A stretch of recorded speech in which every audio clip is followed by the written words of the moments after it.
Guys, oduman waliga jiru waa arge jechuudha. Maalan arge seetanii jaartii hajii ishee lammaffaa inni fuudhe sun. Seedoodhaan maal akka isheen jechaan jirtu dhaggeeffadha. Hin hodhisiiste? Hodhisiiste? Dhiiguma feetaa mi'eeti? Dhiiga feenaa naati? Hodhisiiste? Haati hodhisiiste. Sun darbummaa osoo hin ta'in chingaa yookaan jirbii ittiin hodhame jechuudha. Sii galame isatu dirqi. Wati bullaa khalaas na kaakan kee qabaa miil? Wati bullaa adi. Achi booda yoo akkasaa waldoo ngorree hojii bullee. Adi yookiis ilmoon tan teeti.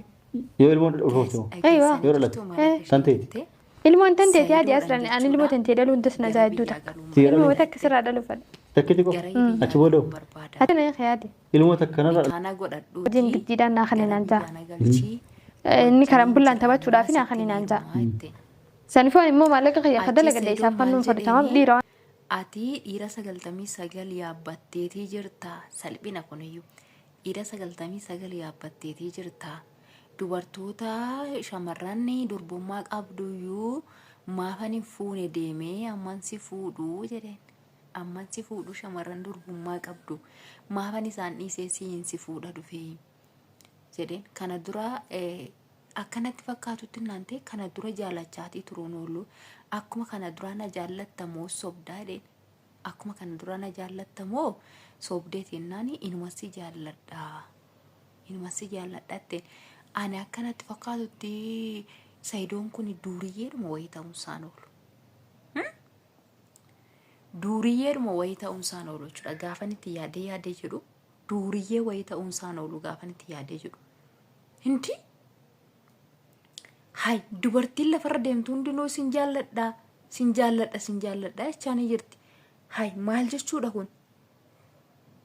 Nafuudhitii naan gali biyyatti ittiin bar gara bahaaratiin ani duruma intaltiin bahaararraan itti fakkaate biyya sana kan deemtee bahaararraan hin deemee ammas immoo bahaararraan deebi'ee deemuudhaaf natti ulfaata waan ta'eef inna nikaana godhattee raawwattee nikaa kan keetiin haadha manaa keeti jedhee raawwadhee deemuu qaba.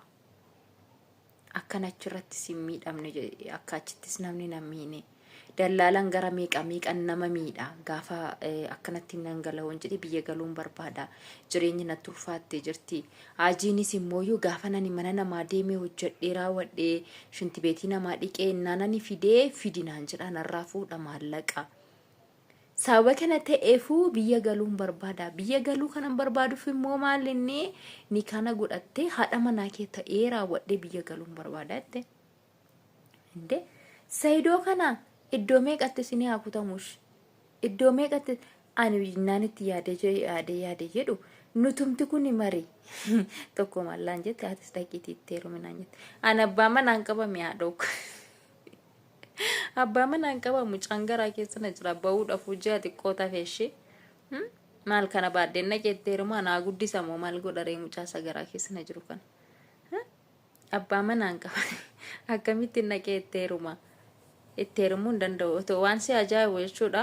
Osoo abbaa manaa qabaachuu baadhee inuman itti heerumaan tureyyuu Saidoo kana anumtu iyyuu jaalladhee beektanii innaa uummanni muluun iyyuu Saidoodha si jaallanne jedhaniini jaalala kennu qabee gaafa jiran intalitti ishiin kun jechuudha. Abbaa manaa ishii dhiistee raawwattee isaan na fuudhi jechaanitii jirti. Sii galee soo osoo abbaa manaa qabaachuu baadhee osoo mucaa garaa keessaa qabaachuu baadhee aniyyuu sila akka inni deemee Yamaniin fuudhu neeyyamuufiin ture. Sila asumatti qabee tanan jechuudha. Asumatti qabee tanan waan inni barbaadu hunduma isaa guutee fi sii galee waan inni barbaadu hunduma isaa guutee fiitinin sila abbaa manaa koo godhadhee zana isa godhee tanan jechuudha. Zanaa isa godhee tan akka inni garagalee dubartiidhuma takka ija isaatiin ilaallettiin akkasitti ilaala. Barru koorratti baadhee sammuu koorratti isa baadhee akka unqulaalitti isa qabadheen isa wajjin jiraadhaan tureyyuu. Min taaraa gaallash alfaal darbe na jala darbeera. Osoo duraan ta'ee jechuudha. Osoo yeroo abbaa manaa hin qabaanne yeroo ilmoo hin qabaanne sana ta'eeti. Kana angaati natti himtuntuyyuu na eegu jechuudha. Isheen dhaqiteetti atis itti heeruminaan jette suni sila angaati naan jettu na eegu. Hinumas sila dhaqee itti heerumaan ture. Nan fuudha malee maalan itti heerumare erga dubartii bara kana dubartiitu fuudhaa jira waan ta'eef nan fuudhaa yoo silaa dhaqee jechuudha. Na fuudhin jiraan immoo yaa rabbi gooftaa kee. Innaa maal faal yene kan koo darbeera mucaan kan koo hamma kunoo mucaa sadaffaa dhaluuf hin jedhaatii jira. Sababa kana ta'eefu maal gootare kana dura ilmoo qaba ammas kunoo ilmoo biraa dhaluudhaaf deeman. Dhaluudhaaf moo dahuudhaaf jedhama. Dahuudhaaf ji'a xiqqoon naaf jechuudha. Yaa taa'eetuma na argita malee dhaabadhee nan argine. Yaa kana dura immoo isinitti odeessitiin hin jira waa'ee kan koo jechuudha. Hin beektani warri kana dura beektanii warri haaraa dhuftan gaafii isinitti yoo ta'e maleedha. Warri kana dura jirtan hin beektu. Warri immoo haaraa dhuftanii gadi bu'aatii viidiyoo kan koo hunda isaa keessa deemati ilaaladha. Maal keessa darbee akkanas ga'e jechuudha isinii galee. So waan kana ta'eefu malee ani silaa seedoo argadhee moo dhabe gaafa inni ayyuu irraa gargar goosanan dhaqee jala galaan ture iyyuu silaa ishee akka unqulaalittiin isa baadhisa jiraachisa siin jedhee bar osoo leexoo duwwaa koo jiraadde. So min ta'ura gaallesh nama qaba of bira jaarsa qaba. Jaarsa kan koommoo jechuudha laal innaanani biyya ormaa jiru dubartiin biraan irraa fudhattee akkasumatti qanqaalee deeffadhe jechuudha. Nan deeffadhe waan kootika. Nan deeffadhe raawwadhee amma kun wajjumaan hin jiraataa jira mucaa garaa godhadhee jira dhalaa'uudhaaf deemaa jira jechuudha. Jetti qonnaa fi argita mucaa kan koo. Akkasi habiibtiiti yaa waan biraatiif dhufee raawwadheen tizinatti jedhee isa odeessuu dhaqee. So jechuudha amma jaartiin ajii maal jettee na fuudhii jetteen Saidoodhaan jechuudha. Isayyuu maaloo jettee bareeda jettee durbummaan qaba. Durbummaan maalinni abbaa manaa koo faana malee hin ciisneetti. Asuma deebistee immoo maal jettee durbummaan qaba nan hodhisiisa geessetti.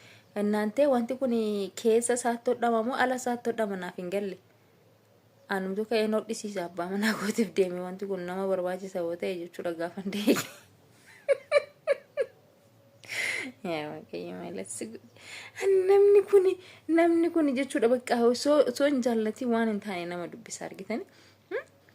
Nan hodhisiisa jetteen nan hodhisiisee hin qabaatte.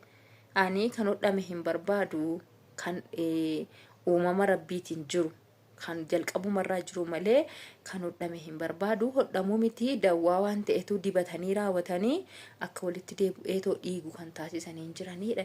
Argitanii naantee artifishaalii moo maal isa jedhan inni jedhan sun durbummaa artifishaalii jedhanii intinii jechuudha. Maal jedhama maqaa isaayyuu wallaalee maal jedhama naantee meenatti afaan Oromootiin. Orjinaala osoo hin taane intinii jechuudha. Yaa rabbi inni hodhamu kun hin baqaqamoo akkam taala gaafaadha intinii ta'u. Bade akkamitti bade nan hodhisiisetti intalli ba. Ijoo nan hodhisiisetti hodhama warra doktoroonni jirtanii as jalaa daraa keessammee waan ta'e natti hima. Akkamittiin godhama. Abbaan koo bade guyyaa guyyaarran deebisaa ollamarree akkas taanan nama dhukkubu laata. Nan hodhisiisaa jetteeni bar. Dhugaa waaqa nan hodhisiisaa nan qaba rakkoon qabatteen durbummaadhaaf hin rakkatin jette. Hindi akkas taan amarra ijoollee amma warri durbummaa qabu ebeleen durbummaa qabdi ekeleen durbummaa qabdi kan jedhan kun hodhisiisaniiti lakka. Hodhisiisaniiti edda.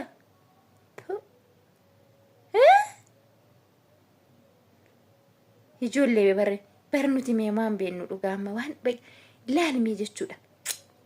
Waan hundumaa gurratti qeessanii dhaggeeffachuun nama fayyaddi jechuudha.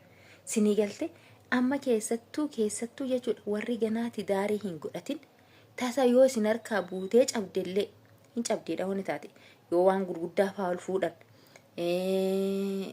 ofii mashiitinis kan baddu hin jirti jedhan. Gizee akkas isin jalaa taate jechuudha.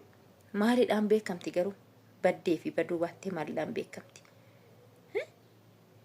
Ilaalchisuudha bakka odoo abbaa manaa keessan odoo amma jaarsa godhachuudhaaf gaafa jettanii odoo abbaa namicha si fuudhu sana bira hin naqin jechuudha mana yaalaa dhaqaatii ilaalchisa.